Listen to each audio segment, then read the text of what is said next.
Hi everyone, and thanks so much for coming back to Start Being Happy, and thank you for your lovely feedback.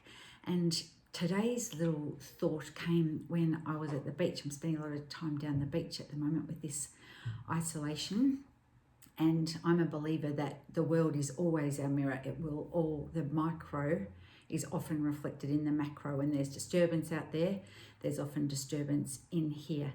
And equally, when there's great joy and beauty out there, it often reflects how we're feeling about ourselves at any given time, or our state of mind at that time. That's why something that affects me out in the bigger world won't affect you. Something that affects you won't affect me. We've all got our own stories, our own experiences, but there's always little clues out there in the world about our next step or what's going on. And today at the beach, I saw this gorgeous little dog. He would have been about 15 or 16, this old wizened little terrier, and he was sitting there, and the foreshore is really deep before you get to the waves. It's about 200 meters of just beautiful sand. So this little dog's sitting there planted on the beach, and his owners, these little kids, are in the water kicking and screaming and carrying on. And he was so happy. He was just sitting there looking at these kids with utter adoration. He wouldn't be moved. He just sat there keeping an eye on them, waiting for them to come back to him. And I thought, oh,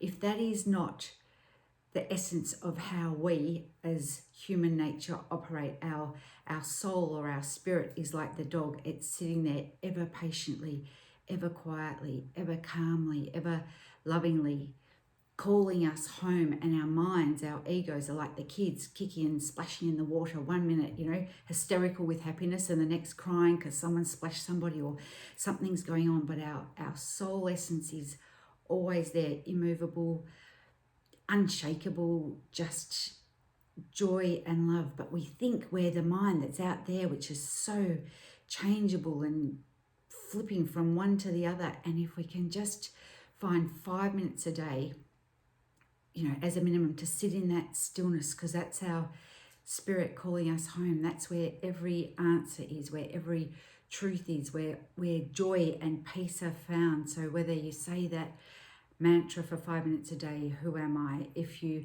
do some deep breathing every day for 5 minutes, or as long as you can do it, but some time to dive deeply into the essence of who we are. Like that gorgeous little doggy was such a perfect reminder of our spirits calling us home, saying, I'm here, I'm waiting. All you have to do is notice me. All you have to do is come back to me.